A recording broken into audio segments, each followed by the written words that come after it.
Module मधला आणि त्याचा आपण का गरजेचा आहे आज आपण इंट्रोडक्शन मध्ये आपण त्या गरजेच्या पार्ट वरती थोडस फोकस करूयात.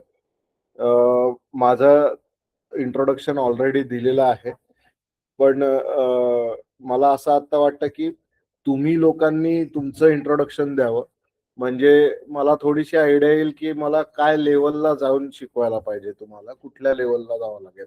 जनरली मिक्स बॅच आहे असं मला समजल्यामुळे आपल्याला बेसिक्स थोडंसं घ्यावंच लागणार आहे. अगदीच जरी हे सगळे जण पुढे असले तरी तरी मी म्हणतो की 1 बाय 1 एकेकाने आपलं इंट्रोडक्शन द्यावं. प्राजक्ता मॅडम आपण जरासं कोऑर्डिनेट करताल मला थोडंसं introduction. Yes sir.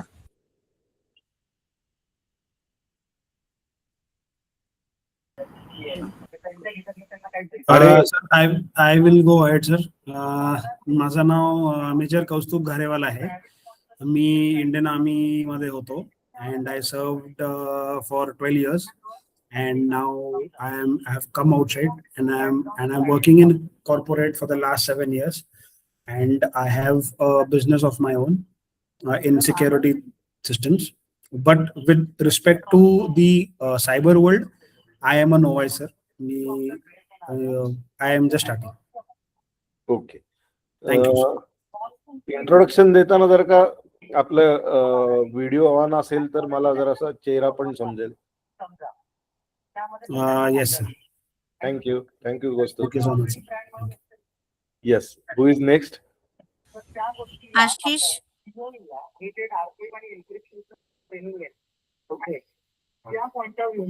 Ashish Alone sir.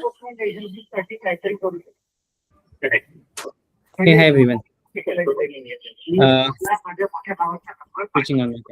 मागणं आवाज येतोय त्यांनी म्यूट केलं तर बरं पडेल आपल्याला. कोणाचा तरी माईक सुरू आहे. Hey, hi everyone. माझं नाव आशिष अलोने. मी पर्सिस्टंट सिस्टम मध्ये as a senior infrastructure engineering lead म्हणून वर्क करतोय.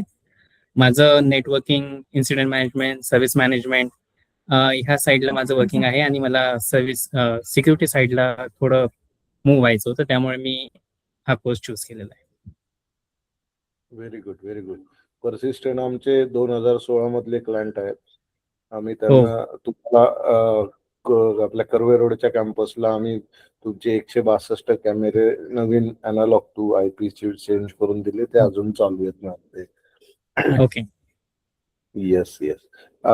तुमच्यासाठी माझं मॉड्यूल तसं एकदम सिम्पल आहे खरं तर. पण आपल्याला बाकीच्यांचा पण विचार करूयात आपण समजून घेऊयात मग त्याप्रमाणे मी त्याची ग्रॅव्हिटी आपण चेंज करता येईल थोडीशी नाही का. चालेल सर. थँक्यू. येस. नेक्स्ट थोडं क्विक घेऊयात आपण. प्रदीप सर. आणि कॅमेरा प्लीज ऑन करा सर. सर नमस्ते. Good evening. मी प्रदीप शहारे पुण्यामध्ये असतो सर. पुणे पोलीस मध्ये असतो. सध्या सायबर सेललाच काम करतो sir me.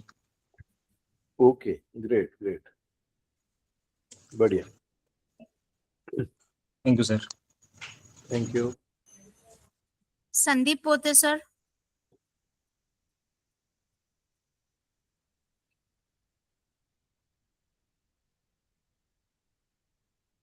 Okay, I guess he might be busy.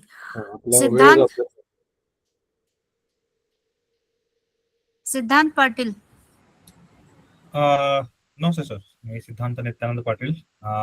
मी सध्या एक US बेस्ड क्लायंट मध्ये ॲज अ सिस्टम ॲडमिन काम करतोय. बेसिकली गेले 7 वर्ष मी IT च्या फील्डमध्ये काही ह्याच्यामध्ये अगदी कॉल सेंटर पासून पुढे आलेलो आहे. सो आता सायबर सिक्युरिटी बद्दल थोडंसं जाणून घेण्याचे आता वेळ आलेली असं आहे की त्याच्यामध्ये आता स्पेशलायझेशन करावं त्यासाठी हा कोर्स जॉईन केला होता. आपला हा जो कोर्स आहे सायबर सिक्युरिटी बरोबर इन्व्हेस्टिगेशन आणि फॉरेन्सिक याच्यावरती मॅक्सिमम फोकस्ड आहे. हो. त्या हिशोबाने आपण आता जाऊयात पुढे. तुम्हाला तुमच्यासाठी पण सिद्धांत असं आहे की आता माझे हे जे मॉड्यूल आहे हे तुमच्यासाठी फारच बेसिक असेल पण आपल्याला सगळ्या गोष्टींचे म्हणतात ना एकदा परत रिट्रेशन केलेलं नेहमीच चांगलं असतं. खरंय खरंय. Yes yes. नेक्स्ट. आपला टाइम पुढे पुढे जातोय, आपण फास्ट करूयात. एक दोनच राहिलेले असतील असं वाटतं. हा, संदीप पोते सर आणि विशाल वाघ सर दोघच राहिले. ठीक आहे. नमस्ते सर, मी नवी मुंबई पोलीस दलात नोकरीला आहे.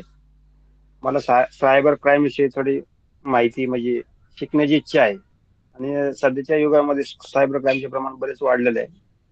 तर त्याविषयी मला अभ्यास करून आपल्या पोलीस दलात त्याचा फायदा होईल यासाठी मी यात ऍडमिशन घेतलं आहे. Okay okay. Great great. चालेल. आपण अजून अजून कोणते राहिले ना? सर विशाल सर राहिले लास्ट. माझं नाव विशाल वाघ. मी पण नवी मुंबई पोलीसमध्ये कार्यरत आहे आणि सध्याच्या युगात ग्रेट. क्राईम आणि सायबर क्राईमचे इन्व्हेस्टिगेशन. म्यूट झाले सर तुम्ही.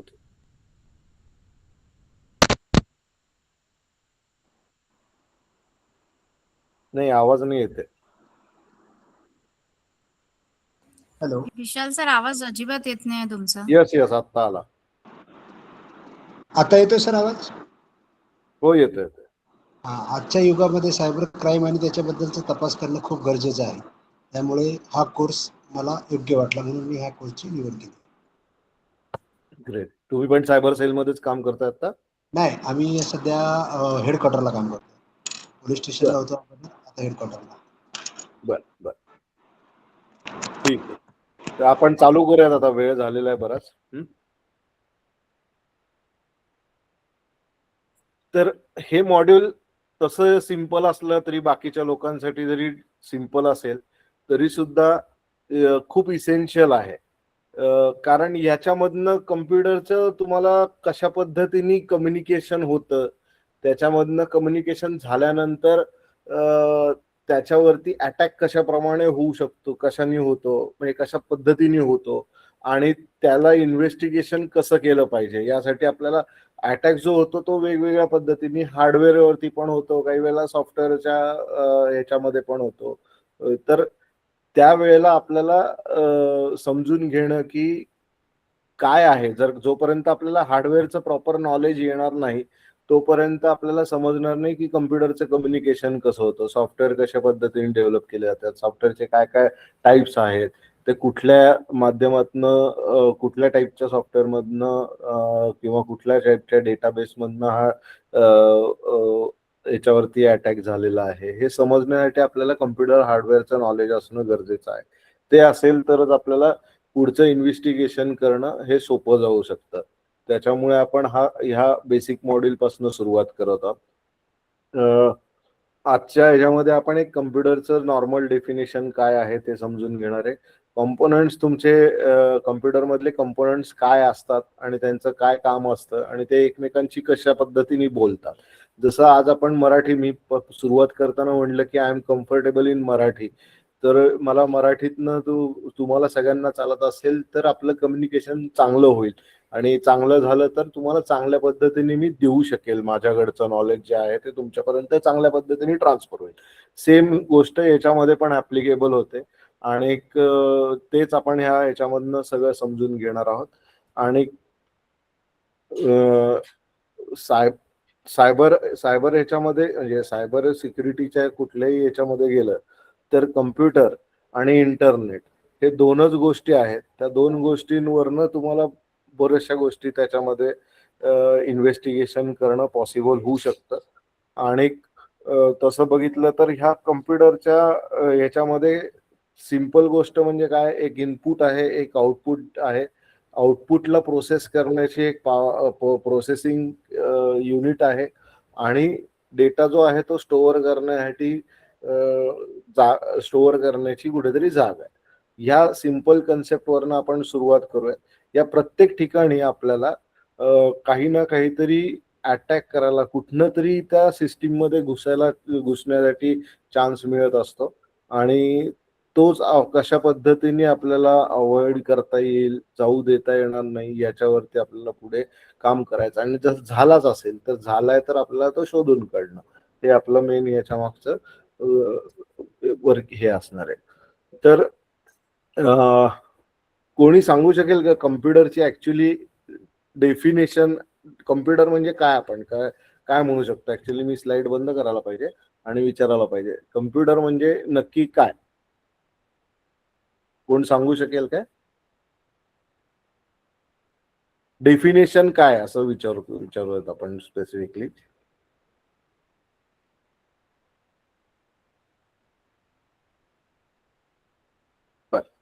मी घेतो पुढे त्याला.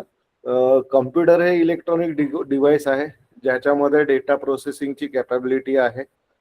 ते कशामुळे होतं तर त्याला दिलेली काही एक इन्स्ट्रक्शन सेट आहे, त्या इन्स्ट्रक्शन सेटला ते प्रॉपरली इन्स्ट्रक्शन सेटला प्रमाणे टास्क जे त्याला दिलेले आहेत, प्रोग्राम मधला अल्गोरिदम जो आहे त्याला तो त्याच्याप्रमाणे तो सिक्वेन्स करत जातो, पुढे पुढे पुढे प्रोग्राम रन करत जातो आणि त्यातनं हार्डवेअर आणि हार्डवेअर बरोबर बोलतो आणि हार्डवेअर त्याच्यावरती काम करून तुम्हाला रिझल्ट आउटपुट देत राहतं. अशा पद्धतीने आपला कम्प्युटरमध्ये होतं. तर त्याच्यामध्ये मेजरली आहेत एक हार्डवेअर कॉम्पोनंट्स आहेत जे फिजिकल एलिमेंट्स आहेत, जसे आपल्याला म्हणतो आपण प्रोसेसर आहे मेन, जो ब्रेन म्हणला जातो कम्प्युटरचा. त्या मदरबोर्ड आहे जो त्याची नर्वस सिस्टीम म्हणलं जातं. मेमरी आहे, स्टोरेज डिव्हाइस आहे, इनपुट आउटपुट पेरिफेरल्स आणि नेटवर्किंग इंटरफेस, अशा याच्यामध्ये हार्डवेअरचं टोटल डिवाइड केलेलं आहे. आणि सॉफ्टवेअर म्हणजे वेगवेगळ्या टाईपचे प्रोग्राम्स असतात. काही प्रोग्राम कम्प्युटर चालवण्यासाठी असतात, काही प्रोग्राम आपल्याला ते जे काही डेटा स्टोअर करायचा आहे. आता वर्ड डॉक्युमेंट आहे, word document is a application आणि वर्ड डॉक्युमेंट बनवण्यासाठी जो वापरला जातो तो सॉफ्टवेअरचा प्रोग्रामचा वेगळा टाईप येतो. काही फर्मवेअर असतात आणि ऑपरेटिंग सिस्टीम असते, या याने सॉफ्टवेअर बनलेलं असतं. सॉफ्टवेअरचे हे वेगवेगळे टाईप्स आहेत.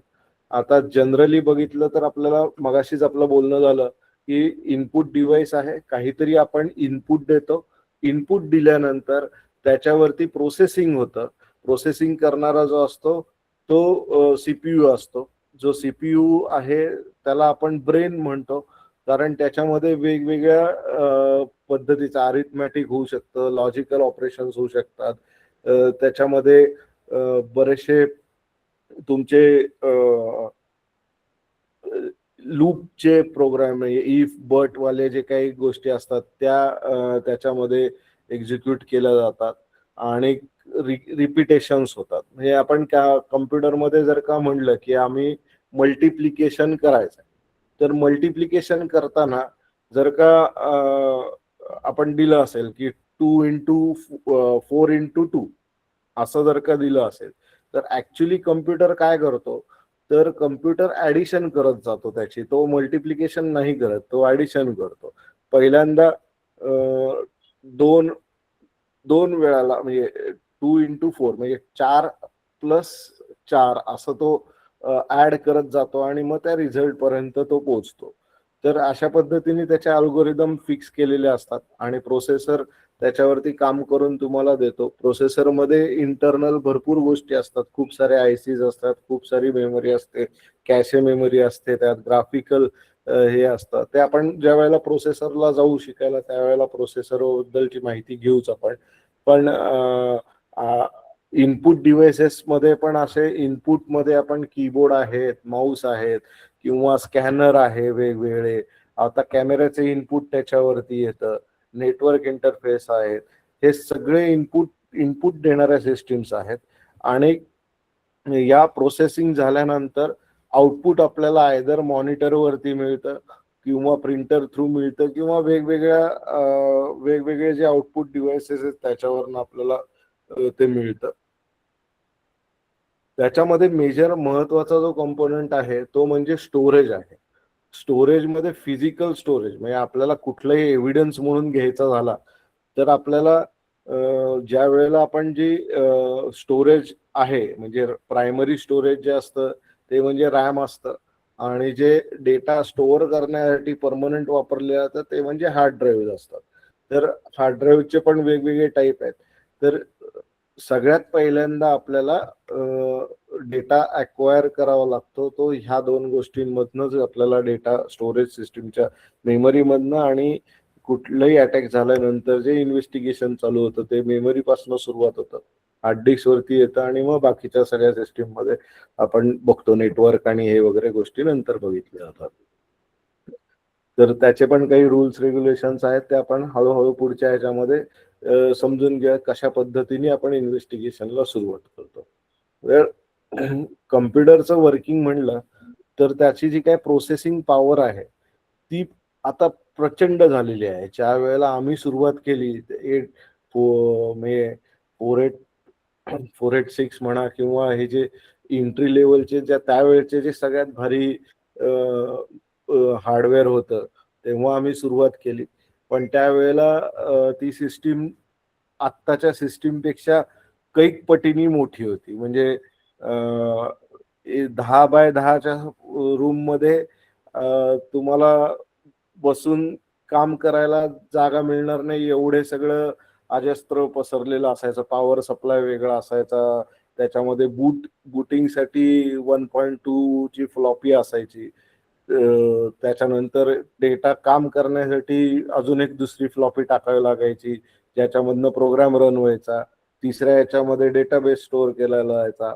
असा मोठा एक टेबलवर 3 फुटाच्या टेबलवरती पसरलेला असा अख्खा कम्प्युटरवरती आम्ही काम करायला सुरुवात केली होती. आता ते कम्प्युटर एकदम छोटे छोटे झालेले आहेत. त्यांचा फॉर्म फॅक्टर खूप छोटा होत चाललेला आहे, पण त्यांची प्रोसेसिंग पॉवर खूप वाढायला लागलेली आहे. आता पॅरल प्रोसेस कोर्स, मल्टिपल कोर्स त्या सीपीयू मध्ये आहेत. पूर्वी एकच मायक्रो कंट्रोलर असायचा, आता मायक्रो कंट्रोलरच्या जागी सीपीयू आलेले आहेत आणि त्याच्यामध्ये मल्टिपल कोर्स असल्यामुळे एक्झिक्युशन फास्ट होतं, मल्टीटास्किंग होतं, सायमल्टेनियस एक्झिक्युशन त्याच्यामध्ये होतात आणि कॉम्प्लेक्स कॅल्क्युलेशन जे आहेत ते फास्ट होत आहेत. आता क्रिप्टोग्राफी जे आहे ज्याच्यामध्ये आपण एखादं क्रिप्टोग्राफीचं पुढचं तुमच्या कुठल्या तरी एका मॉड्यूलमध्ये आहे ते कम्प्लिटली. पण क्रिप्टोग्राफीमध्ये बघितलं तर आपण जे काही पासवर्ड वगैरे देत असतो, या पासवर्डला पर्टिक्युलर चेंज करून एका वेगळ्या कोडेड फॉर्मॅटमध्ये ठेवायचं काम करतं आणि ते परत आपल्याला रिट्राईव्ह करावं लागतं. तर रिट्राईव्ह करणं त्याच फॉर्मॅटमध्ये ते थोडंसं अवघड काम होऊ शकतं, जास्त वेळ जाणारं काम होऊ शकतं. पण आत्ताच्या प्रोसेसिंग पॉवर वाढलेले नवीन जे सीपीयूज आहेत त्याच्यामधनं हे काम खूप फार फास्ट होतं. जसं जसं आपण अजून पुढे म्हणजे आज तरी आपण ह्या कोर i7 कोर i9 वरती आहोत. याच्यानंतर पुढचे जे काही जनरेशन्स येणार आहेत त्याच्यामध्ये तर खूप फास्ट प्रोसेसिंग त्याच्यामध्ये होणार आहे आणि तुम्हाला त्याच्यामधनं रिअल टाइम मॉनिटरिंग किंवा थ्रेट्स तुम्हाला मोठ्या नेटवर्क वरचे सुद्धा लाईव्ह तेच तुम्हाला आयडेंटिफाय करून दाखवेल, एवढे फास्ट त्याच्यामध्ये आपल्याला हे मिळणार आहे. तर सायबर सिक्युरिटीच्या ह्यानी बघितलं तर आपल्याला सिस्टीमचं नॉलेज असणं खूप इम्पॉर्टंट आहे. ऑपरेटिंग सिस्टीम कशी चालते, त्याच्यानंतर फर्मवेअर काय असतात, त्याचं कॉन्फिगरेशन्स कशा पद्धतीने होतात, हार्डवेअर मध्ये काय कशा पद्धतीने कम्युनिकेशन होतं, ह्याचा आपल्याला नॉलेज असणं गरजेचं आहे त्यामध्ये. त्याच्यानंतर डेटा हँडलिंग कशा पद्धतीने होतं आणि डेटा हँडल होत असताना ते कुठले स्टोरेज मीडियाज त्याच्याबरोबर येतात, त्याच्यानंतर त्याचं एन्क्रिप्शन कशा पद्धतीने, डेटा कशा पद्धतीने फ्लो होतोय, डेटाचे स्ट्रक्चर्स कसे आहेत, त्याची रिकव्हरी टेक्निक्स काय आहेत, याच्यावरती आपल्याला बघावं लागेल. त्याचप्रमाणे सगळ्यात इम्पॉर्टंट जे काय सगळं होतं ते त्या इंटरनेटमुळेच होतं. तर इंटरनेट कशा पद्धतीने चालतं, कुठल्या प्रोटोकॉल्स वापरले जातात, राउटिंग मेकॅनिझम्स त्याचे काय असतात, त्यानंतर ट्रॅफिक कशा पद्धतीने मॅनेज करायचं आहे, एखाद्यावरती लोड येत असेल तर एखाद्या सिस्टीमवरती लोड येत असेल त्यावेळेला कशा पद्धतीने ट्रॅफिक मॅनेज करणे, अटॅक झाला तर त्याला ट्रेस कसं करणं, या सगळ्या गोष्टी साठी आपल्याला हे कम्प्युटरचं नॉलेज इम्पॉर्टंट आहे.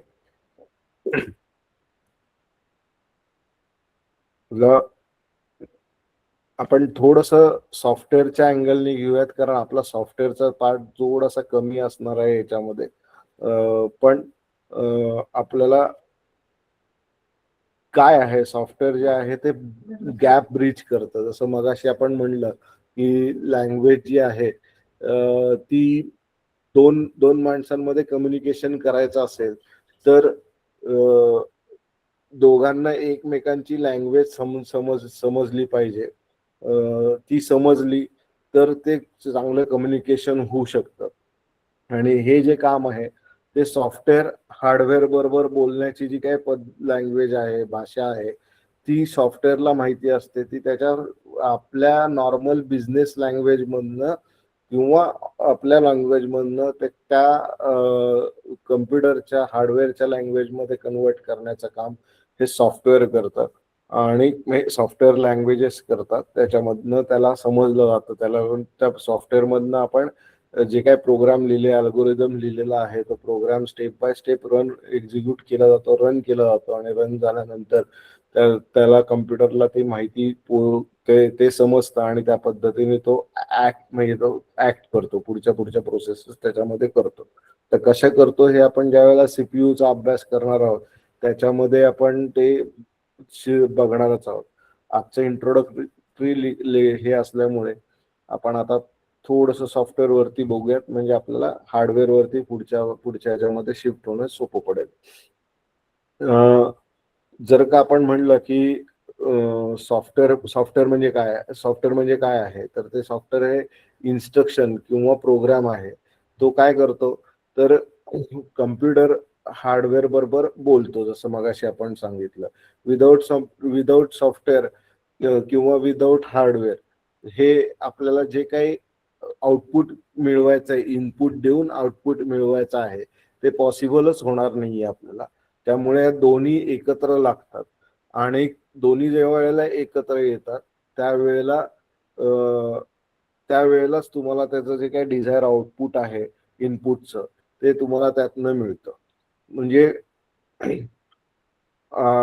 आपण जर का असा विचार केला की हार्डवेअर ही बॉडी आहे, तर सॉफ्टवेअर हा त्याचा ब्रेन आणि पर्सनॅलिटी आहे. त्याच्याप्रमाणे त्या सॉफ्टवेअरमुळे त्याचं थिंकिंग, त्याचा कुठल्याही गोष्टीला रिॲक्शन हे त्याच्यावरनं ठरलेलं असतं. म्हणून तेवढं सॉफ्टवेअर इम्पॉर्टंट आहे. तर सॉफ्टवेअरमध्ये वेगवेगळे प्रकार आहेत. तर पहिला जो प्रकार आहे तो ऍक्च्युअली ऑपरेटिंग सिस्टीम बनवायला, आता ज्या वेळेला डॉस बेस्ड सिस्टीम होत्या त्यावेळेला त्याचा एक छोटासा कर्नल होता, जी सॉफ्टवेअर जो काही डॉस सिस्टीम ऑपरेटिंग सिस्टीम होती ती फ्लॉपी ड्राईव्ह मध्ये 1.4च्या फ्लॉपी ड्राईव्ह मध्ये पण व्यवस्थित बसत होती. पण आता आपल्याला त्यावेळेला डॉस मध्ये असताना तुम्हाला ग्राफिकल स्क्रीन्स कुठे नव्हते. तुम्हाला प्रत्येक कमांड प्रॉम्प्टला कमांड द्यावी लागायची आणि त्या कमांड प्रमाणे पुढचं आउटपुट आपल्याला मिळत होतं. आता आपल्याकडे ग्राफिक्स आल्यामुळे आणि वेगवेगळे पॅरलल प्रोसेसिंग सगळे आल्यामुळे आपल्याला एकाच वेळेला मल्टिपल ऍप्लिकेशन्स ऑपरेटिंग सिस्टीम मधनं ओपन करायला येतात, त्याच्यावरती काम करायला येतं, त्यातनं आपल्याला शिफ्ट होता येतं इकडून तिकडून, या ऍप्लिकेशन मधनं त्या ऍप्लिकेशन मध्ये जाता येतात. ऍट अ टाइम भरपूर गोष्टी आपल्याला त्याच्यामधनं करायला येतात. त्याच्यामुळे त्याची साईज वाढलेली आहे. तर ऑपरेटिंग सिस्टीम कशी बिल्ड होते हाही एक पार्ट आहे. कुठल्या टाईपच्या ऑपरेटिंग सिस्टीम आपल्याकडे आहेत तेही आपण थोडंसं समजून घेणार आहोत. जसं विंडोज प्लॅटफॉर्म वरती बघितलं तर विंडोज हे मायक्रोसॉफ्टनी तयार केलेलं प्लॅटफॉर्म आहे, हे आहे ऑपरेटिंग सिस्टीम आहे. तसंच मॅक ओएस जी आहे ती ऍपलच्या कंपनीने केली, सगळ्यांना ऍपल माहिती आहे. त्यांनी त्यांची ओएस त्यांचा कर्नल बिल्ड केलेला होता. त्या आणि हा सगळ्या दोन्ही गोष्टी ज्या झालेल्या आहेत त्या लिनक्स सारख्या ज्या फ्रीवेअर्स आहेत, ज्या म्हणजे त्यांना कमर्शियली ते काही घेतलं जात नाही, सगळ्यांसाठी ओपन सोर्स त्याच्यामध्ये लिनक्स मध्ये आहे, अशा टाईपच्या सिस्टीम्स पण वेगवेगळ्या त्याच्यामध्ये येतात. त्याच्यामध्ये डिव्हाइस ड्रायव्हर्स येतात, जे काही कंपोनंट्स बरोबर कम्युनिकेशन होतं. आज मी माझा कॅमेरा तिथे जोडतोय किंवा आज मी एखादं डिव्हाइस बाहेरचं जोडायचं म्हणतोय, त्यावेळेला त्याचं कम्युनिकेशन कशा पद्धतीने होणार आहे हे लिहिलेला जो प्रोग्राम असतो त्याला डिव्हाइस ड्रायव्हर्स म्हणतो आपण. म्हणजे एखाद्या डिव्हाइसला कशा पद्धतीने ड्राईव्ह केलं जातं याच्यासाठी जे काही लागतं ते डिव्हाइस ड्रायव्हर्स असतात, जे हार्डवेअर कॉम्पोनंट्सला प्रॉपरली कंट्रोल करू शकतात किंवा डेटा एक्सचेंज करू शकतात. त्याच्याकडनं पाहिजे ते काम करून घेण्याची कॅपॅबिलिटी त्या डिव्हाइस ड्रायव्हर्स मध्ये असते. कम्युनिकेशन करून सीपीयू, मदरबोर्ड आणि डिव्हाइस ड्रायव्हर यांच्यामध्ये तिघांमध्ये आणि मेमरी ऑफकोर्स यांचा जिथे जिथे ज्याची गरज लागेल त्याच्यावर कम्युनिकेट करून त्याच्याकडनं ते आउटपुट काढून कोणाला तरी कुठल्या तरी त्यातल्या कॉम्पोनंटला इनपुट देणे आणि तिथनं परत त्याला शेवटचं डिझायर आउटपुट अख्ख्या प्रोग्राम मधनं काढून घेणे, हे डिव्हाइस ड्रायव्हरचं काम असतं. युटिलिटी प्रोग्राम्स असतात, ज्याच्यामध्ये सिस्टीमचे जे काही सेटअप असतात किंवा सिस्टीमचं क्लॉक आहेत, या सगळे बायस आहे, या सगळ्या सिस्टीम सॉफ्टवेअर्स मध्ये येतात. त्याच्यानंतर आपण जनरली आता हे सगळं आहे, आपल्याकडे सगळं टाकलेलं आहे, पण आपल्याला वर्ड मध्ये फाईल टाईप करायची आहे, तर आपल्याला वर्ड नावाचं कुठलं तरी ऍप्लिकेशन लागणार आहे, जे सॉफ्टवेअर लागणार आहे. त्यालाच आपण म्हणतो की ते जे काही ऍप्लिकेशन्स जे आपल्याला काम करण्यासाठी पुढे वापरता येतात किंवा गेम खेळायचा आपल्याला, तर तो गेमचं सॉफ्टवेअर त्याच्यामध्ये टाकलं पाहिजे. आपल्याला एखादं गाणे ऐकायचे किंवा नेटफ्लिक्स वरती पिक्चर बघायचा आहे, तर त्यासाठी आपल्याला नेटफ्लिक्स हे डाउनलोड करून घ्यावं लागतं किंवा ऑनलाईन तरी बघावं लागतं. जनरली आपण त्याच्यासाठी मागे सिस्टीमचे काही कंपोनंट्स असतात जे स्ट्रीमिंगसाठी यूज केलेले असतात, पण ते रन करण्यासाठी ते सिस्टीमच्या सॉफ्टवेअरला त्या पर्टिक्युलर वेळेला कॉल देणं आणि ते चालू करणं, याच्यासाठी एक सेपरेट ऍप्लिकेशन जे लिहिलेलं असतं, त्याला जे सॉफ्टवेअर जे लिहिलेलं असतं त्याला आपण ऍप्लिकेशन म्हणतो. किंवा वेब ब्राउझर आहे, हे असे सगळे ज्या काही गोष्टी आहेत त्याला आपण ऍप्लिकेशन सॉफ्टवेअर म्हणतो. त्याच्या पुढचं जे येतं ते मिडलवेअर येतं. मिडलवेअर काय आहे, तर डिजिटल ट्रान्सलेटर आहे. तो हार्डवेअर, बाहेरचं हार्डवेअर आणि आतलं सिस्टीम आणि सॉफ्टवेअर या दोघांच्या बरोबरीने काम करत असतो. म्हणजे एखादा IoT डिव्हाइस आहे, तर IoT डिव्हाइस काहीतरी डेटा पाठवत राहतंय. चलो आपण बघू म्हणूया टेम्परेचर पाठवत राहतंय एखाद्या कॉम्पोनंटचं, तर ते टेम्परेचर सर्टन लेवलला पोहोचलं की तुम्हाला हा कम्प्युटरचा प्रोग्राम बंद करायचा आहे आणि तुम्हाला दुसरा प्रोग्राम चालू करायचा आहे. ही जी काही मधली जी काही इन्स्ट्रक्शन आहे, जी हार्डवेअर कडनं घ्यायची आणि इथं पाठवायची, याच्यासारखे जे टाईप आहेत ते मिडलवेअर मधनं होतं. आता हे सगळं करण्यासाठी जे काय प्रोग्रामिंग लँग्वेजेस वेजेस जातात, जसं C++ आहे किंवा जावा आहे, या सगळ्या ज्या काही प्रोग्रामिंग सॉफ्टवेअर्स आहेत, तो एक वेगळा टाईप आहे की ज्या ह्याच्यातनं हे सगळे प्रोग्राम वेगवेगळ्या टाईपचे आपण त्याच्यामध्ये लिहितो. म्हणजे कुठल्या ह्याच्यावरनं आपण म्हणजे ऑपरेटिंग सिस्टीमच्या रिलेटेडचे सिस्टीम सॉफ्टवेअर लिहितो, काही ह्याच्यातनं आपण हे ऍप्लिकेशन टाईपचे सॉफ्टवेअर लिहितो आणि काही याच्यासाठी आपण मिडलवेअरचे सॉफ्टवेअर लिहितो. तर हे सगळ्या गोष्टी प्रोग्रामिंग सॉफ्टवेअर मध्ये येतात. प्रोग्रामिंग सॉफ्टवेअर मध्ये जनरली दोन हे असतात. एक कोड एडिट करण्यासाठी असतो, जो काय आपण लॉजिक लिहितोय, जो काय आपला अल्गोरिदम आहे त्या हिशोबाने आपण कोड लिहितो. तो कोड जो आहे तो हार्डवेअरच्या भाषेमध्ये पुढे होऊन कन्वर्ट केला जातो. म्हणजे ज्या वेळेला मी सी मध्ये प्रिंट एफ नावाचं फंक्शन लिहितो, प्रिंट एफ हॅलो सी असं आपण दोन ह्याच्यामध्ये लिहितो, त्यावेळेला त्याला समजतं, ज्या वेळेला आपण एक्झिक्यूट करतोय, तो प्रोग्राम एक्झिक्यूट करतो, त्यावेळेला आपल्याला समोर येतो hello world, hello C world, जे काय आपण त्या ह्याच्यामध्ये लिहिलेलं आहे, welcome to cyber security course, असं जर का आपण टाईप केलेलं असेल त्याच्यामध्ये, तर तो आता आपल्या स्क्रीनवरती ज्या वेळेला एक्झिक्यूट करू त्यावेळेला ते दिसेल. तर कोड एडिट करण्यासाठीचं ते पार्ट त्याच्यामध्ये असतो. त्याच्यानंतर आता आपण म्हणलं एक्झिक्यूट करायचा. एक्झिक्यूट करायच्या अगोदर आता आपण एकच कोड लिहिला, पण लाखो लाईनचा कोड तिथे तयार झालेला असतो, वेगवेगळे रुटीन्स त्याच्यामध्ये आलेले असतात. मग त्यावेळेला आपल्याला काय करावं लागतं, तर त्या प्रोग्रामला आपण लिहिलेला असतो तो आपल्याला समजेल आणि मशीनला समजेल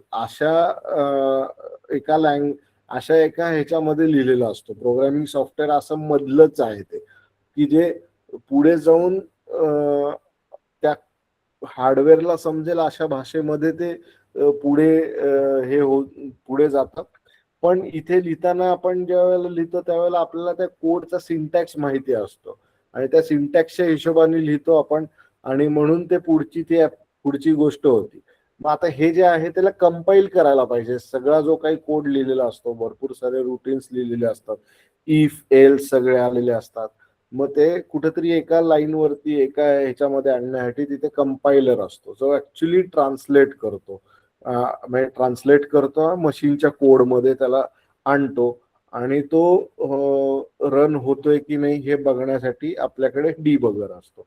मग डीबग करतो आपण F9 वगैरे दाबून आपण प्रोग्राम रन केल्यानंतर सी मधनं मग आपल्याला पुढे तो डीबग करायला येतो. म्हणजे स्टेप बाय स्टेप तो पुढे जात जातो आणि आपला अल्गोरिदम जो आहे तो बरोबर आहे का, बरोबर लाईननी चाललाय की नाही हे त्या डीबग मधून आपल्याला समजतं.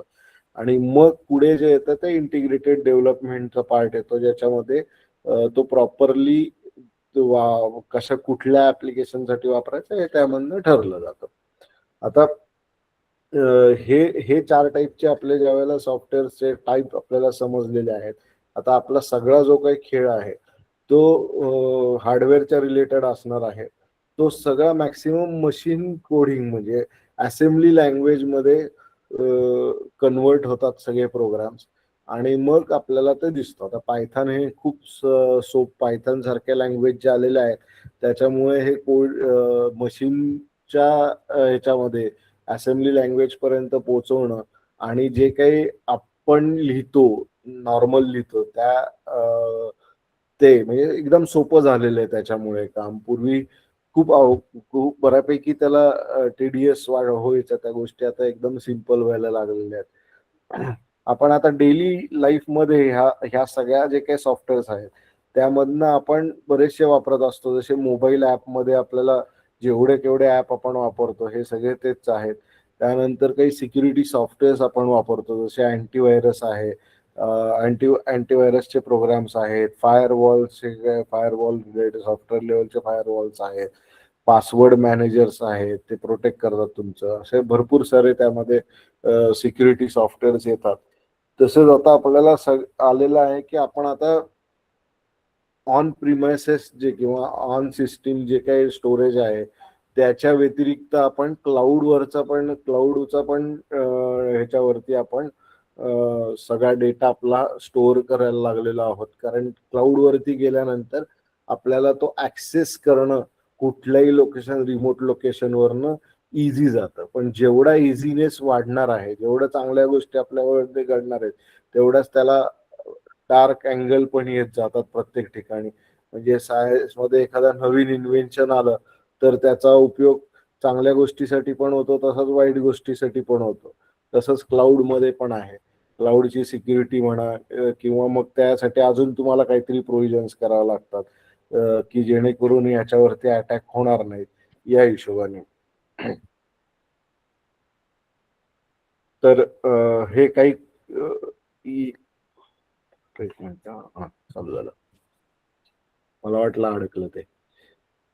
तर आता आपण थोडस ह्याचा जो काही सॉफ्टवेअर आणि सायबर सिक्युरिटी ह्यांच्या रिलेशन बद्दल बोलूयात आणि त्या कशा पद्धतीने आपल्याला पुढे नेता येईल.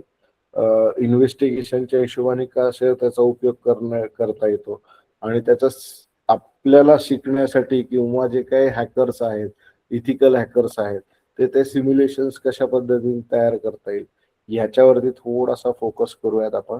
म्हणजे आजचं आपल्याला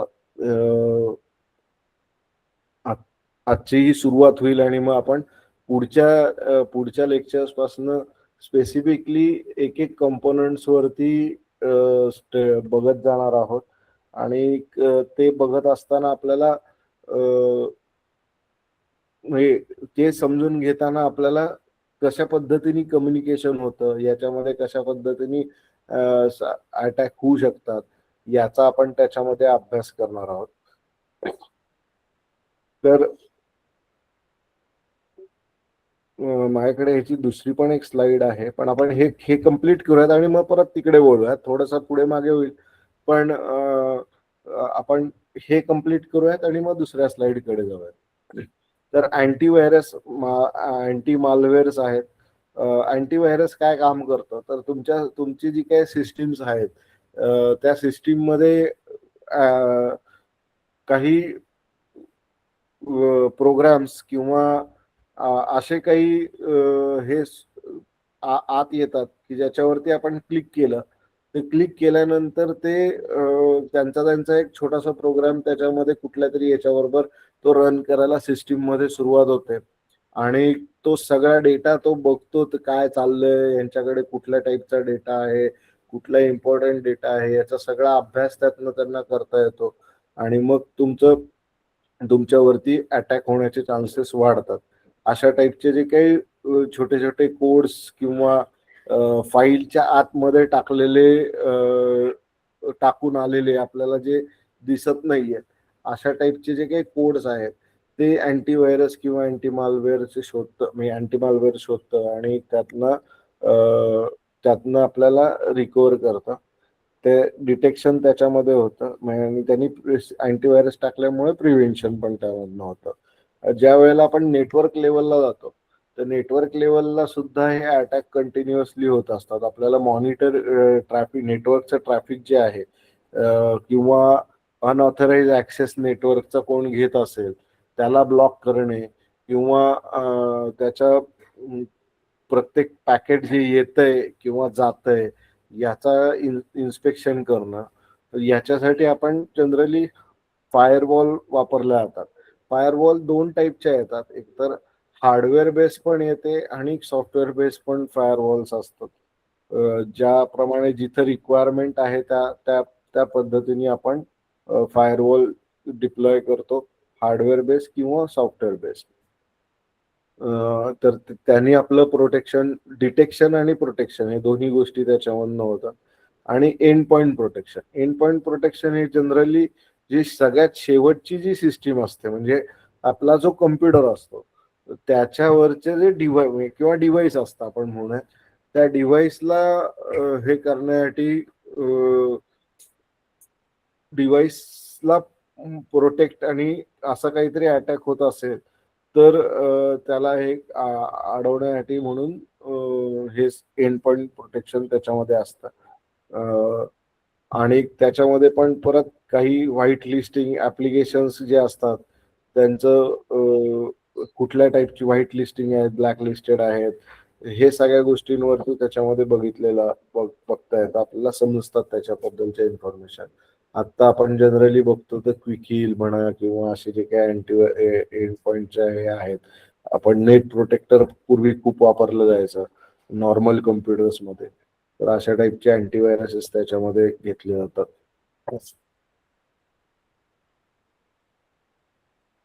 तर आता ऑटोमेशन म्हणजे जे आता आपण पायथॉन सारखी जी सिस्टीम, पायथॉन सारखी जी काही सॉफ्टवेअर आहेत त्याच्यामधनं आपण नेटवर्कचा स्टडी प्रॉपरली करू शकतो. काय चाललंय म्हणजे आपल्याला जे काही डेटा घ्यायचा आहे आपण डायरेक्टली त्या स्विच बरोबर, लेयर 3 स्विच बरोबर बोलून किंवा तुमच्या राउटर, फायरवॉल यांच्या बरोबर बोलू शकतो. आणि म्हणजे पायथॉन सारख्या लँग्वेजनी आपण हे करून की आपल्याला एक्झॅक्टली त्यातनं समजतं की ह्याच्यामध्ये कुठल्या टाईपचा काय आपल्याला कुठं आपण म्हणजे कुठं नेटवर्कमध्ये काहीतरी व्हलनरेबिलिटी आलेली आहे किंवा हे आलेलं आहे, तर ते आपण ते समजून घेतो आणि समजून घेऊन मग त्याच्यावरती आपण पॅच सुद्धा त्या याच्यामधनं लिहू शकतो की नाही बाबा हे आपण असं बघितलं होतं आणि ह्या कारणासाठी आपल्याला ह्या टाईपचा पॅच तिथे द्यायचा आहे. असं करून आपण जे काही आत्ताचं जे एक्झिस्टिंग नेटवर्क असतं त्या नेटवर्कचा अभ्यास करणे एक, आणि दुसरा त्याला ऑटोमेट करून त्याचा पॅच देणे की जेणेकरून छोटे छोटे जे काही प्रॉब्लेम असतात जे पुढे जाऊन मोठे होण्याचे चान्सेस असतात तर त्याला आपण अगोदरच या पॅच सिस्टीम पॅचेस देऊन ऑटोमेशन करून याच्यावरती आपण अगोदरच त्याला थांबवून टाकतो. आता आता मी दुसऱ्या स्लाइड वरती येतो कारण ह्याच्या पुढे ती स्लाइड नाहीये चालत आहे.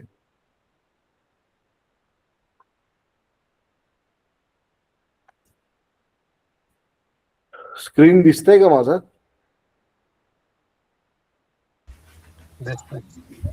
आता पुन्हा झाली सर, मग परत दिसत होती.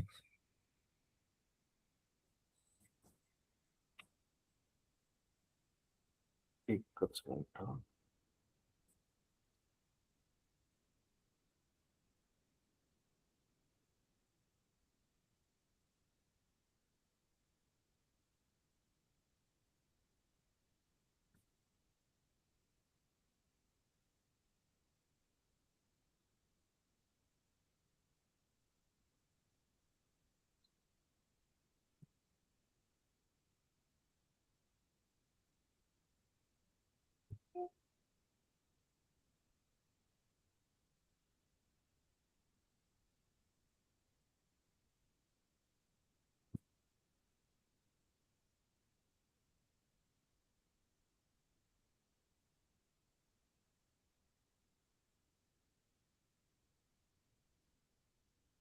आता दिसतंय?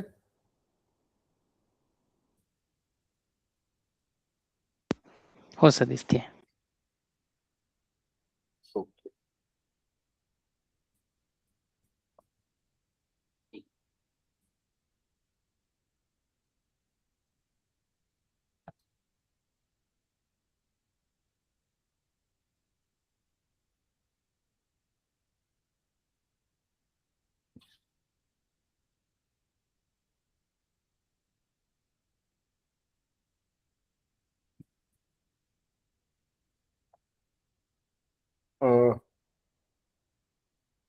पुढे जायला काहीतरी अडचण येते पण तुम्हाला दिसतंय ना?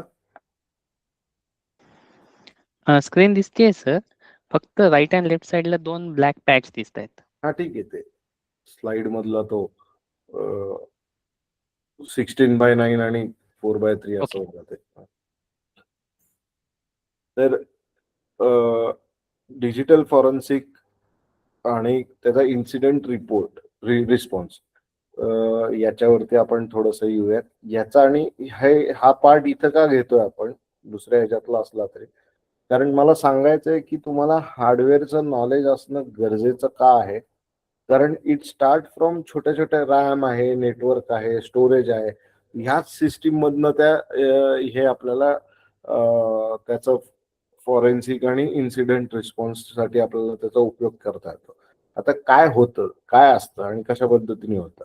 आता ज्या वेळेला आपण एखादं इन्व्हेस्टिगेटर म्हणून आपण तिथे करतोय आणि एखादा सायबर अटॅक झालेला आहे, आपल्याला हे करावं लागतं. तर सगळ्यात पहिल्यांदा आपल्याला काय करावं लागतं, तर हा अटॅक झाला कधी, कुठल्या कम्प्युटरवरती झाला, अकाउंट काय होतं, डेटा त्यातला कुठला अफेक्ट झालेला असेल, कुठले कम्प्युटर्स, कुठले अकाउंट्स आणि कुठला डेटा, ह्याच्यावरती कुठल्या सर्व्हर याच्यावरती त्याचा अटॅक झालाय हे आपल्याला बघायचं असतं. बरोबर आहे.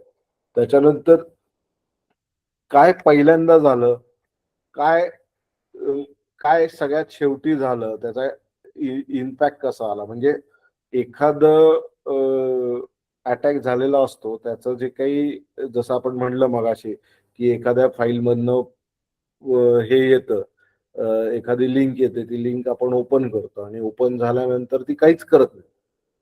15 दिवस, 1 महिना, 2 महिने, 4 महिने ती काहीच करत नाही. आपल्याला समजतच नाही की ती आपल्या सिस्टीम मध्ये आहे आणि ज्या ज्या वेळेला आपण सिस्टीम बूट करतो त्या त्या वेळेला ती त्याच्याबरोबर रन होते. ती मेमरीमध्ये गेलेली आहे तो प्रोग्राम.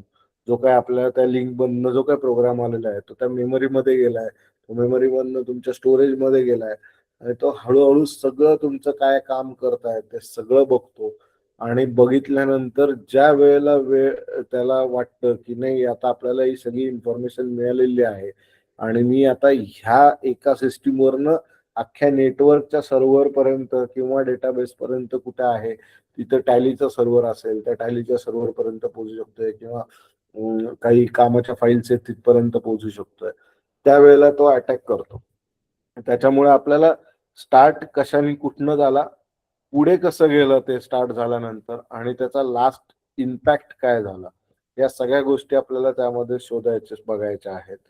बरोबर आहे. त्याच्याप्रमाणे मग आपल्याला सापडल्यानंतर ते डिजिटल एव्हिडन्स म्हणून आपल्याला त्या बाजूला काढून ठेवायच्या, ज्या आपल्याला कोर्टमध्ये दाखवायच्या, त्या हिशोबाने प्रिझर्व करायच्या. म्हणजे त्याला जर का डेटा असेल तर डेटाला आपल्याला हॅशिंग करून कोर्टच्या ह्याच्यामध्ये आणून ठेवणे, फॉर्मॅटमध्ये आणून ठेवणे की त्याला कोणी परत त्या एव्हिडन्सला कोणी टच केलंय किंवा काही त्याच्यामध्ये चेंजेस केलेत असं होणार नाही, अशा हिशोबाने त्याचा हे करणे. आणि मग त्याच्यानंतर ती सिस्टीम जी आहे ती परत जागेवरती आणून ठेवणे आणि पुढचा जो काय अटॅक होणार आहे याच्यापासून त्याला वाचवणे. ह्या गोष्टी आपल्याला ऍज अ इन्व्हेस्टिगेटर आणि सायबर अटॅक झाल्यानंतर आपल्याला त्या सगळ्या गोष्टी कराव्या लागतात. काही लोकांसाठी हे सगळं आतापर्यंतच एकदम बेसिक होत असेल आणि मला पुढचं सांगायची ते जास्त आपल्याकडे अशी जरा ऍडव्हान्स वाली लोक असल्यामुळे मला ती सारखं हे होते की आपण पुढचं सांगावं, पण परत परत मी मला मागे खेचतोय की नाही आपल्याला बेसिकच पाहिजे आहे. हळूहळू आपण सगळ्यांना घेऊन जाऊयात बरोबर. तर सगळ्यात पहिल्यांदा आपल्याला काय, कुठलाही प्रोग्राम जो आहे तो रन होताना त्याचा म्हणजे आता ऑपरेटिंग सिस्टीम सुद्धा आपण केलेली असते इन्स्टॉल ही हार्ड डिस्क मध्ये ऑपरेटिंग सिस्टीम इन्स्टॉल केलेली असते. पण ज्या वेळेला आपण कम्प्युटर बूट करतो त्यावेळेला ती काय ऑपरेटिंग सिस्टीम आहे, ओएस विंडोज 11 असेल, विंडोज 10 असेल, वॉटेवर किंवा लिनक्स असेल, तर ती जी काय आहे ती उचलून त्या हार्ड डिस्क मधनं आणून रॅम मध्ये जाते आणि रॅम मधनं त्याचं सगळं पुढचं प्रोग्राम रन होतो. कारण रॅमचा स्पीड जो आहे तो हार्ड डिस्कच्या स्पीड पेक्षा जास्त आहे. कम्युनिकेशन सीपीयूचा हार्ड डिस्क बरोबर होण्यापेक्षा रॅम बरोबर होऊ शकतो. रॅम जी आहे ही टेम्पररी मेमरी आहे, ही कायमस्वरूपीची मेमरी नाहीये. त्याच्यामुळे त्याच्यामध्ये चेंजेस करणं आणि परत दुसऱ्या ह्याच्यावरती जाणं ते सोपं होऊन जातं.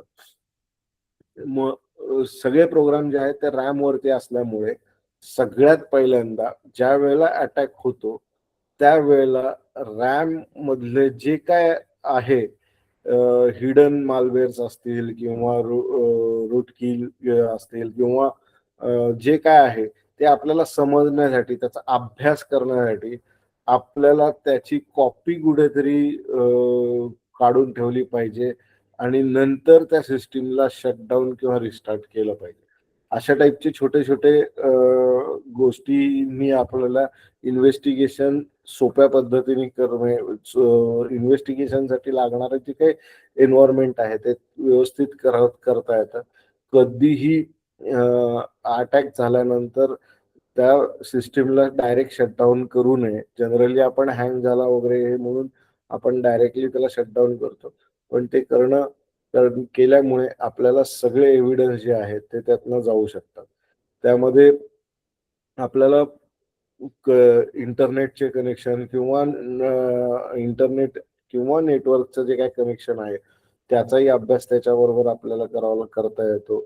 त्याच्यानंतर काय कुठनं प्रोसेस झालेली आहे, कुठल्या टाईपची फाईल होती, या सगळं त्या रॅम मध्ये असतं आणि त्यातनं आपल्याला मिळू शकतं. चुकून तुम्ही तो रिस्टार्ट केला असेल किंवा शटडाऊन केला असेल तर ते सगळी सगळी जी काय माहिती आहे, एव्हिडन्स आहे, तो जाण्याचे चान्सेस जास्त असतात. त्यामुळे मेमरी कशा पद्धतीने ऑपरेट होते हे आपल्याला समजून घेणं तेवढंच इम्पॉर्टंट आहे. तर मेमरी समजून घ्यायची म्हटल्यानंतर मेमरीचं कम्युनिकेशन जे होतं ते मदरबोर्ड थ्रू सीपीयू बरोबर होत असतं किंवा हार्ड डिस्क बरोबर होत असतं. मग तुम्हाला हार्ड डिस्क आणि मेमरी समजण्यासाठी तुम्हाला मदरबोर्डवरनं डेटा कसा फ्लो होतो, त्याचे बस कुठले आहेत, डेटा बस कुठले, ऍड्रेस बस काय, मग ऍड्रेस म्हणजे काय आहे, हे सगळं समजून घेण्यासाठी समजायचं असेल तर तुम्हाला हार्डवेअरचा अभ्यास करणं गरजेचं आहे. सगळ्यात इम्पॉर्टंट जे काही अटॅक होतात हे मॅक्सिमम सगळे जे आहेत ते नेटवर्क मधनं येतात. कारण आता पेन ड्राईव्ह किंवा फ्लॉपी ड्राईव्ह किंवा असे जे एक्सटर्नल ड्राईव्ह आहेत हे आता लावणं बऱ्यापैकी कमी झालेलं आहे. जे काय आहे तुमच्या इंटरनेटवरनं तुम्ही ईमेल ऍक्सेस करताय किंवा क्लाउडला ऍक्सेस करताय किंवा बाहेरच्या कुठल्या फाईल तुम्ही डाउनलोड करायला घेताय, या ह्याच्यामधनच मॅक्सिमम अटॅक्स त्याच्यामध्ये होतात. मग याच्यामध्ये आपल्याला डिव्हाइसचं कम्युनिकेशन कोणाबरोबर होत होतं, कुठल्या कॉम्प्युटर, कुठले सर्व्हर, इंटरनेटच्या कुठल्या पोर्टवर ओपन होते, त्या ओपन असलेल्या पोर्ट्स मधनं काय डेटा आला गेला, या सगळ्या गोष्टी आपल्याला बघाव्या लागतात. त्यामुळे आपल्याला नेटवर्कचा अभ्यास करायचा आहे. पॅकेट कॅप्चर करून त्याच्यावरती किंवा फायरवॉलचे लॉग्स बघून किंवा कशा पद्धतीने कनेक्शनच्या हिस्ट्री काय होत्या, कोण कुठल्या कम्प्युटर बरोबर कम्युनिकेशन होत होतं, या सगळ्या गोष्टींचा आपल्याला अभ्यास त्यातनं करायचा असतो. आणि त्यातनं आपल्याला ती इन्फॉर्मेशन मिळू शकते की ही फाईल इथनं ट्रान्सफर झालेली होती किंवा इथनं हा डेटा स्टोरीला गेलेला असू शकतो. असे सगळी इन्फॉर्मेशन आपल्याला त्याच्या लॉग्स मधनं मिळतो. फायरवॉलच्या लॉग्स असतील किंवा सिस्टीमवरचे जे लॉग्स असतात त्याच्यामधनं आपल्याला तो डेटा मिळू शकतो. सगळ्यात इम्पॉर्टंट म्हणजे जेव्हा डेटा एखादा तुम्ही सीज करता, तर त्या सीज करताना किंवा एखाद्या डेटा सीज करायला गेले तर तो असतो कुठे, तर तो असतो हार्ड ड्राईव्ह मध्ये असतो जनरली. तर हार्ड ड्राईव्ह पण तेवढेच इम्पॉर्टंट आहेत. जनरली फॉरेन्सिकच्या ह्याच्यामध्ये ह्या हार्ड ड्राईव्हची बीट बाय बीट कॉपी केली जाते. त्यालाच आपण काय करतो, म्हणजे प्रत्येक ह्याचं अख्खी रिप्लिका तयार करून आपल्याकडे ठेवली जाते ऍज अ एव्हिडन्स म्हणून, की जेणेकरून ते पुढे इन्व्हेस्टिगेशनसाठी त्याला प्रॉपरली वापरता येईल. तर हे कशा पद्धतीने होतं हे दुसऱ्या मॉड्यूलमध्ये आहे. पण हार्ड डिस्क कशा पद्धतीने काम करते हे मी माझ्या मॉड्यूल मधनं तुम्हाला सांगणार आहे की हार्ड डिस्कचं काम, ऑपरेशन्स कशा पद्धतीने होतात. आणि मग त्यातलं काय वेळेला डिलीटेड फोल्डर्स असतात, डिलीटेड फाईल्स असतात, त्या आपल्याला रिट्राईव्ह करायच्या असतात. काही डॉक्युमेंट्स असतात, ईमेल असतात, ब्राउझिंग हिस्ट्रीवरनं बराचसा डेटा मिळतो. आता एक मध्ये एक्झाम्पल होतं म्हणजे एक चॅट जीटीपी जे आहे नवीन आलेलं, त्याला बरेच जण पर्सनल प्रश्न खूप विचारत असतात. चॅट जीटीपी तेवढंच इंटेलिजंट होत जातं त्याच्यावरती. आणि तो जो काही डेटा आहे तो डेटा कॅप्चर केला गेला आणि त्यातनं त्याची पर्सनल इन्फॉर्मेशन, त्या माणसाची पर्सनल इन्फॉर्मेशन खूप सारी त्यातनं मिळत गेली. कारण ज्या वेळेला आपण त्याला काहीतरी टास्क देतो, ज्या वेळेला आपण त्याला काहीतरी प्रश्न विचारतो, मला कुठला मोबाईल घ्यायचा आहे असा मी प्रश्न टाकला की मला या ऍप्लिकेशनसाठी मला मोबाईल पाहिजे, तर तो मोबाईल माझे प्रेफरन्सेस कसे आहेत, काय आहेत, असा डेटा सगळा जो काही काढून ठेवलाय त्या डेटावर तो डेटा मिळवण्यात आला. आणि तो मिळवल्यामुळे पुढचा त्याचं पूर्ण हिस्ट्री, त्याची काय कुठल्या पद्धतीने त्याचे विचार चाललेत, काय चाललेत हे सगळं समजलं गेलं. आणि त्याचा उपयोग चुकीच्या कारणांसाठी त्या डेटाचा केला गेला त्या माणसाच्या विरुद्ध, अशा पण गोष्टी इथे घडत असतात. मग ही ब्राउझिंग हिस्ट्री जशी आहे तशीच ही ChatGPT पण हिस्ट्री त्याच्यामध्ये आहे आणि त्या हिस्ट्रीमुळे तो त्याच्यामध्ये अडकला गेला. हे आपल्या इन्व्हेस्टिगेटर्सने शोधून काढलं. अशा पद्धतीने ते तिथपर्यंत ChatGPTच्या त्याच्या पर्सनल अकाउंट पर्यंत पोहोचू शकले. तर ते मोबाईलच्या थ्रू तिकडे गेले आणि त्यांनी ते घेतलं वगैरे असं, म्हणजे मोबाईलवरनं त्याच्या लॉग इन मध्ये जाऊ शकले वगैरे असं ते नंतर समजलं.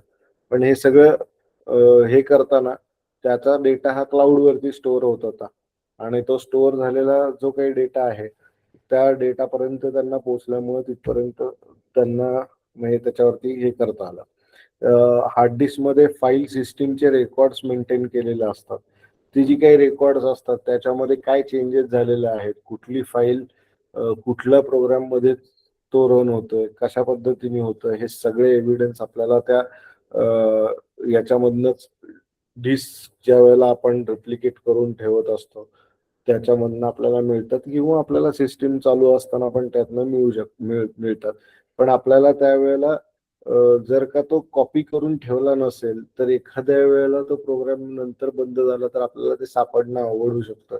म्हणून आपल्याला हार्ड ड्राईव्ह जो आहे याला सुद्धा प्रॉपरली रिप्लिका करून ठेवणं गरजेचं आहे आणि त्याची इन्फॉर्मेशन आपल्याला कशा पद्धतीने हार्ड डिस्कचं काम चालतं, म्हणजे हार्ड डिस्क मध्ये आता SSD आल्यात पण जुनी हार्ड ड्राईव्ह आहे तर त्याच्यामध्ये प्लॅटर्स असतात, त्याच्यामध्ये मॅग्नेटिक फील्डनी तो डेटा लिहिलेला असतो, तो कशा पद्धतीने लिहिला जातो, त्याला कशा पद्धतीने ऍक्सेस करायचा, एखाद्या वेळेला फाईल डिलीटच केलेली असेल तर ती रिट्राईव्ह करण्यासाठी काय ऍप्लिकेशन कशा पद्धतीने करता येतात, या सगळ्या गोष्टी आपण त्या हार्ड डिस्कच्या याच्यामधनं आपण बघणार आहोत.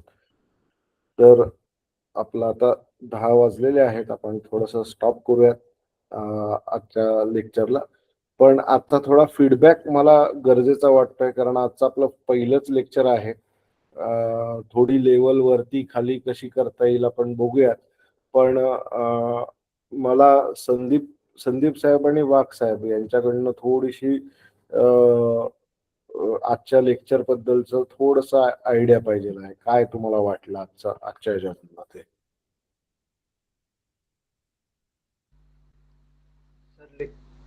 येस, लेक्चर बद्दल सांगायचं झालं तर आता कॅम्प्युटर शिकून आम्हाला सर्वांना बरेच वर्ष झाले. असं तुमचं लेक्चर ऐकताना असं वाटतंय की कॅम्प्युटर आपण पहिल्यांदा शिकतोय, कारण की एवढा विसर पडलाय.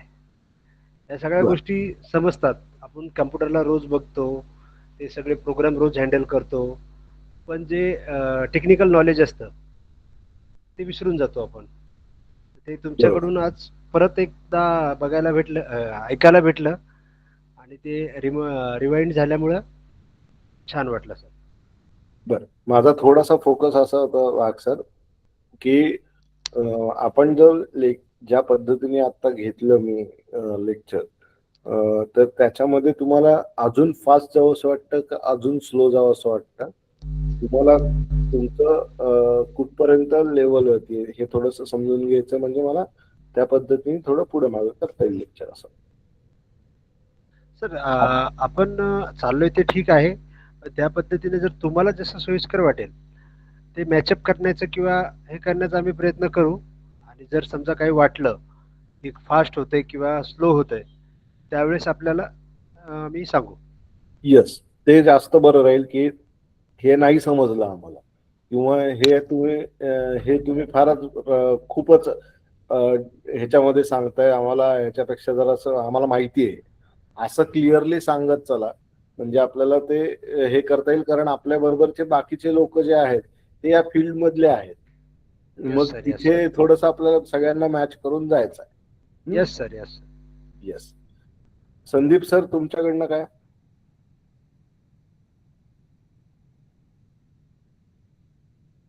ठीक आहे, चालेल. मग आपण आजचं थांबूयात. उद्याला आपण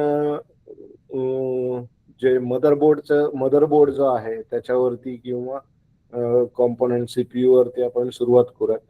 तुम्ही सांगा तुमचा प्रेफरन्स काय, CPU पासून सुरुवात करायची, CPU वरती जाऊयात, नाही तर आपण ओव्हरऑल सगळे कॉम्पोनंट समजून घेऊयात.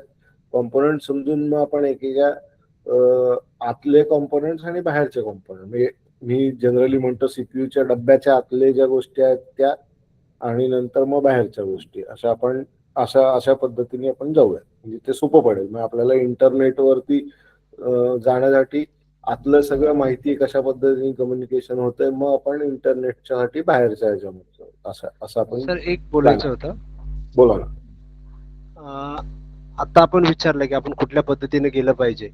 मला फक्त एवढंच हे करायचंय की आपण जे आमच्या सायबरच्या संदर्भात एव्हिडन्ससाठी किंवा गुन्ह्याच्या तपासासाठी जे जे महत्वाचं आहे ते आपण घेतलं तर चालेल.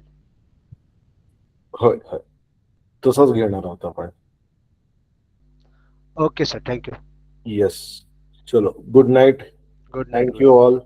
Thank you. Good night all. Thank you, sir. Good night, sir. Thank you so much, sir. Thank you, sir. Good night.